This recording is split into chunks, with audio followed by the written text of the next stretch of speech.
Good evening, everyone. My name is Chris Cooper, known as the Channel Guy Trader, and I'm reporting to you live from Wall Street Trading satellite office down in sunny South Florida. Today's date is Wednesday, February the 13th, 2013, and here is today's After the Bell Market Summary brought to you by WallStreetTrading.com.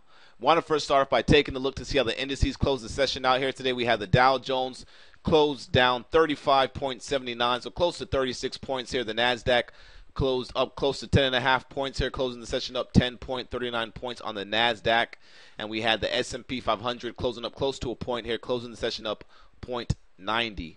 If we take a look at the breadth today, we had 3,387 issues advancing on the NYSE, NASDAQ, and Amex. We had 2,709 issues declining on the NYSE, NASDAQ, and Amex. So therefore, pretty much in favor of the bulls, a little over 1-to-1 in favor of the bulls. The breadth was still bullish today, even though we had a little bit of selling pressure today. So let's go and take a look at the markets to see what the market did here. And I want to start by taking a look at the SPY. The SPY was up 13 cents, up 0.09%, closed the session out at 152.15. The high of the market today on the SPY was 152.61. If you guys recall from our weekend review video that we put out, which you can find that on our YouTube page at My Wall Street TV on YouTube, go ahead and make sure you subscribe to the channel. Got a lot of good stuff coming your guys' ways there. In any case, 152.89 is a level to watch. Just might as well call it 153. So we pretty much went close to that level there. We hit a high of 152.61. Obviously, there's resistance at 152.89. Everybody's not going to be looking to exit the door at 152.89. They're going to be exiting the door in front of that number. Hence, we had some selling pressure today, and you can see how we maneuvered through the markets today in the morning session via the midday market update that we put out as well on our Facebook page at Wall Street Trading and on our YouTube page. So what can we expect to happen in the market here? Well, again, we had some selling pressure in the market come in today, but we still remain above these rising 5 and 8 EMAs. As long as we can continue to ride upon those moving averages, you want to stick with the neutral to long bias here, even though I know we're at this level, but the market can continue to go higher and float up on this low volume. Obviously, you're going to know when it's time to sell when we have a big, ugly red candle, so you don't have to be the first one to the sell party. So just stick with the trend, remain nimble, remain quick, and make sure you're in the right stocks. All right, so let's take a look at the Qs. The Qs, another constructive day today, in my opinion, here, as we were able to, we didn't have a blockbuster move off of this green bar that we had on on Friday. We pretty much just been trading sideways in this little range here between 67, 65, and we were in this little range that we broke out above today around 68.13. But we do have some resistance right there on the Qs around 68.30, which comes from this little gap up, from this little sell area, from this little wick high that you can see right here that causes selling pressure from back here in October. All right, so that high right there is 68.30, and today we hit a high of 68.23, so 7 cents off those highs. Another thing to remember on the Qs are kind of tricky right here because you can see how we broke above this range on Friday, but it happened on low volume. So, I mean, something that you have to be very cautious about. Actually, we broke out on some decent volume on Friday. Well, not really decent, but a little bit of volume on Friday. But for the past 3 days, we have had low volume. I would say Monday, you could say that some people were recovering from the snowstorm or whatever like that. But, nobody's really getting excited up here to buy these Qs up here. And you can see there's a lot of indecision still. We had a little doji on Monday, sell day on Tuesday, little buying pressure came in today, but they sold it off. So a lot of confusion going on right here in the Qs, which tells us we have to remain nimble and quick. If you take a look at that 67.38 level, like I've been saying in the past couple of videos, every time we break above 67.38, you see the selling pressure come in, trap some longs here, trap some longs intraday right there, trap some overnight longs right there, trap some more overnight longs right there, and then we gapped up, trap some shorts, so you could say whatever, but it's just Qs are trading pretty choppy right now, which is not a good sign of conviction of what buyers and sellers want to do here. So remain nimble in the Qs and the technology stocks, and all those stocks that are held in the triple Q ETF there. All right, if we take a look at the IWM, actually let's take a look at the Russell 2000 first there. The Russell was up 3 points today. The Russell 2000 index here, and we closed up 0.33%. So the Russell 2000 closed up 0.33% along with the NASDAQ. So those were the two stronger indexes today, followed by the SPY and then the Dow Jones. But if we take a look at the IWM, which is what we track intraday in our live chat room, you can see here the IWM still cruising along these rising 8 EMA and 8 EMA SMA and 5 EMA SMA on the daily time frame here. And just got to stick with that trend until it changes. And I really don't see any confusion here on the Russell. Just looks as if they're just grinding the Russell 2000 higher and higher at a slow pace. Unlike the Qs, we see a lot of confusion in that chart. And the SPY, we don't really see any confusion in the SPY. We just see the SPY just continue to grind higher as well, and showing a little bit of tired action a bit, but still continues to close off the lows and stuff like that, and get some nice bounces intraday that you can scalp to the long side. All right, so let's take a look at the dollar futures here. The dollar futures, have been getting bought up for the past couple of days here off these lows that we made on the first of the month. All right, and then we try to break back above this key level, this 80.25 level. So far, those people that bought that are trapped. We still have a little lower high, these lower highs that we've been making here. All right, and we're still in a downtrend, so just keep that in mind. Dollar is bounced up. Now it's pulling back a little bit off of the start of the week there, off the start of this week. Excuse me. Let's take a look at the euro dollar here. The euro dollar. It's chopping around right now. Not much going on here. Again, we've been tracking the euro dollar to the long side ever since we've been telling you guys about our patterns that we've been seeing in our proprietary channel analysis system here. Ever since back here in January. January, December. Even before that, if you watch the videos. But in any case, if the euro continues to hold below this 135 level, this action above this key trend line could be a bull trap. That's what we're watching for. If we get back above 135, we can get a nice move back up towards these 365s here. And if we continue to hold below 135, we're going to be looking for a move back down here towards 133.5 here. All right, and I don't trade currency, so excuse me if I'm talking the levels wrong with the lingo. I know everybody has their lingo of how they call the levels out, but I just track the euro and the dollar, the euro dollar and the dollar, and a couple other currencies like the Aussie dollar for commodity strength and stuff like that. But in any case, let's keep it moving here. Taking a look at the volatility index today. The volatility index had a nice little bounce today. You can see we're holding these levels down here. We're holding this 12.5 level here, and you can see we have a nice little green close today after trailing off these little highs that we made right here. First green close since these highs. Actually, no, we had a green close right there, but that faded. So we're going to be looking to see if we get another consecutive higher green close on the volatility index. We'll be looking at that for clues. But right now, we are coming off these little pullback highs that we made. Of course, you guys know every time the VIX pops up, they fade it, and then they buy it back. So let's see if they can buy it back and get us back above 14. But for that to happen, we would need to see some fierce selling in the market, or some type of fear selling in the market where people seem like they want to get out the exit doors. So we'll see how that plays out. Now let's take a look at the commodity sector here, starting off with crude oil. All right, crude oil continues to remain strong. It's holding up pretty well. It's having some trouble breaking past these 98s. But as you can see now, we can identify a new range that crude oil is trading in, which is between 95 bid and 98 offer up here. A lot of resistance at 98 from that little supply zone that we've been showing, and some nice support building at 95 in front of this 94 bid down here. So keep that in mind. Crude oil just consolidating right now. If you guys recall, when I showed you guys the weekly chart on the weekend review video, we are in a triangle pattern. And let me go ahead and just drag it over since I'm talking about it. What the heck? Nice little triangle on the monthly time frame, which I'm expecting a big move in crude oil sometime by the end of the second quarter. All right, or at least by summertime, unless we break out now, or unless we sell off, back down towards the bottom, then break down. You can see here the first little accelerated downward trend line that we have right here got broken. So we got either pull back and then take off, or consolidate sideways, break past this $900 barrel level, and then move up towards 102.50, the top of that triangle. So in consolidation mode right now. But as far as a lot of the work, heavy lifting that was needed to push crude oil back up, that happened, and that started taking place back here, back in December. And now, again, we're just consolidating off of that move there. All right, so I know some of you guys trade the USO. Let's take a look at the USO. As you guys recall, USO has been lagging the actual crude oil futures.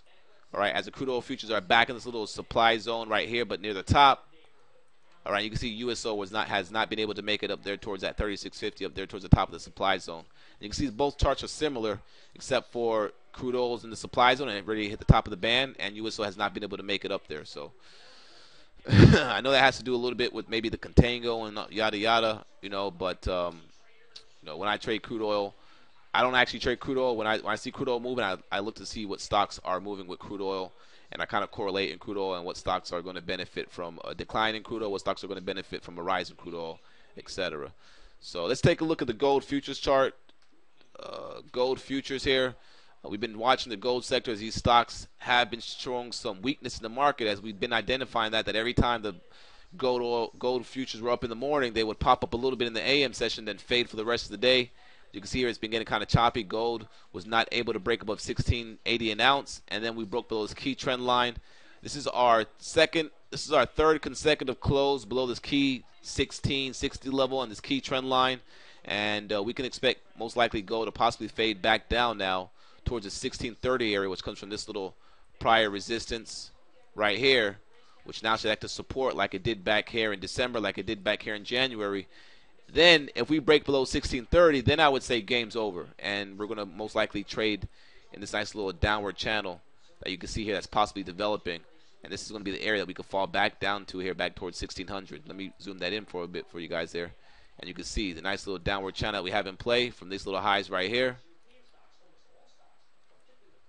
all right, to this little downward channel we have right here.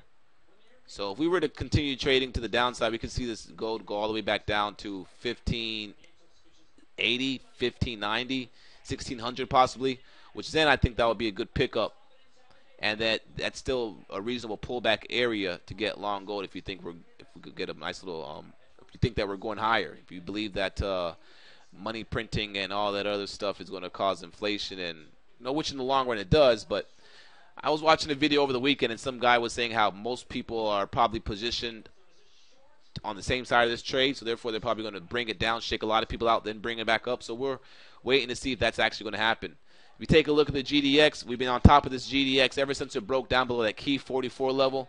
All right, we highlighted the fact that if the GDX was not able to get back up to that 44 level and recheck that breakdown, all right, that means that it's even weaker. And you can take a look at the mining stocks. The mining stocks are trading weak. And you can see here the GDX is trading below 44, and it actually established a lower base range bear breakdown that could be setting up right here below this key support level, which is now acting as resistance 44. And then now we even have people offering in front of the 44, as they probably don't expect that the GDX is going to make it back up there towards 44. And therefore, holding below 4150, we can see this GDX get some nice selling pressure in the near term here. And as you can see, had some nice volume come in today. Not only that, a lot of these gold miners have earnings coming out later on in the week here. For example, Goldcorp, this stock looks like it wants to break right back down towards these lows right here of 34.23. And they have earnings coming out on the 14th, which is tomorrow. Excuse me, they have earnings coming out tomorrow, and that is coming out after the bell. You have Newmont Mining. All right, Newmont Mining, they have earnings next week on the 21st. All right, and then AEM, they had earnings after the bell today. I didn't get a chance to take a look to see what they did after the bell. Let me punch this up here real quick. Extended session. And the stock did nothing. Am I right? They have earnings after the bell today or tomorrow? Yeah, they had earnings after the bell, but I don't see the stock doing anything. And what else? Gold. See what this gold miner is doing. GOLD, RGLD. Some of the cheap ones. AUY, EGO. EGO's weak. So there you can see that one's weak. AUY looks like it could sell off. So some action there in the gold miners. They could break down. ABX, if you ask me, ABX looks like the weakest one, as it's breaking down. Has earnings, sold off pretty nice today. As you can see here, it's breaking down out of this nice little bear range from this little sell-off right here. So most people are probably going to go short and put a stop above 33, where they could risk like $1.50 right now. They think it's going to go down. All right, and you can see the volume that came in today to the sell side. Looks like people are getting out ahead of those earnings numbers that come out tomorrow before the market opens. So this will be in play for tomorrow for sure. All right, so let's go ahead and talk about some stocks that are in play now. Apple obviously closed on its dead lows yesterday. Had some buying pressure this morning. If I bring up Apple here, you can see Apple had some resistance pre-market around this 469 level. But once we broke above 469, buyers came in. They broke it out above that level there. Back test held, and then it took off. So a nice little trade you could have had there. That's if you weren't involved down here when it didn't break down below 464 and you caught that nice move. That's just a crazy move right there. 10 points in a matter of an hour and a half or so. That's pretty nice if you were able to catch that. But Apple, you can see here, Apple's still looking kind of weak. Still has a lot of work to do if you even think to get bullish on this stock right here. Still has a lot of work to do. Obviously, this company can announce a dividend or some crap like that, a special dividend or something, or buyback or a split, and this thing could just take off, you know. So, whatever. I don't really trade Apple like that. I watch it. We watch it intraday to kind of gauge the market, but Apple is still looking kind of weak, ladies and gentlemen. Amazon shows some nice relative strength to the market today. This one, I have it on my radar to watch for tomorrow. I kind of hesitated to buy it today because, you know, this stock has just been weak. But I actually had some buyers in there today, and this stock breaking above today's highs, breaking above 270, could possibly make a move back up towards 276 if the market was to get giddy, or at least make a move tomorrow up towards 271, which really wouldn't even be worth it. So this stock, we're looking for a possible pullback in the AM tomorrow, and then look for a dip buying opportunity for a move that could close up kind of near the top of the range, of tomorrow's range. So we'll see how that plays out. CRM had some selling pressure. I'm going through these technology stocks real quick here. CRM had a little bit of selling pressure today. Still holding this little 170 level down here. Still looks a little bit interesting. If you take a look at the 60-minute chart, you can see how this stock breaking above 173 should trigger a nice buy back up towards these 175, 176. So keep CRM on your watch. You can see they trapped some longs that were trying to buy above 173 today, pulled back, support held down here, and now she's going back up. So watch this one tomorrow. I want to watch that volume if the volume comes in. FFIV, this one's a technology stock that's pretty weak. They have not been able to rally. They're sitting right on top of the 200-day exponential and simple moving average right now. This thing has some gap support down here at 98.5, I think that is right there. So it could still go down about another 3 points or so. Keep that one on watch. You take a look at the 60-minute chart. The stock sold off pretty nice today. But one thing you want to keep in mind as well is it's coming all the way down from 108, and it has a nice little downward momentum trend line, that downward channel that could be shaping up, where if it breaks above and holds above, say, 103, we can have some buyers come bring this up to 105. So keep an eye on FFIV. It has a nice little downward channel play setup that could work out on it if it gets some buyers in there tomorrow. See, let's take a look at some of these semiconductor stocks. QCOM, still looking kind of weak. Looks like it wants to go down there and fill that gap. Intel's trying to get a bounce. Still chopping around sideways. Really nothing much to do there. What else? I believe. See here. What else do I want to cover? I want to cover the banks. Banks saw a little bit of profit taken today. Nothing out the norm though. Citigroup still holding above these 43.34 level. Keep an eye on Citigroup for a buy tomorrow. Excuse me. Take a look at the 60-minute chart. It may pull back in a little bit more tomorrow, but this stock pulls in down towards the 43.34 level. Want to see if that level could be a buy level for a back test of the breakout, then a move back higher. Keep an eye on Citigroup down there. I'm actually going to put an alert down there myself right now so I don't miss it tomorrow if it was a spike down there.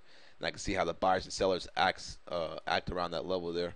JP Morgan, what did JP Morgan do today? JP Morgan, a little pullback pressure there. Still cruising along. It's rising moving average, little short-term fast-moving averages.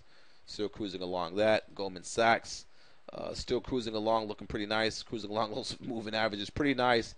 I would say if you've been long Goldman Sachs since the start of the year, and you use these moving averages as a entry and exit on an entry and exit basis, you're riding this Goldman Sachs pretty good there. Morgan Stanley hit new 52-week highs today. Had a nice little breakout, but then pulled right back in. Nothing too crazy there. Has some resistance from the 200-day exponential moving average on the weekly around 24.21.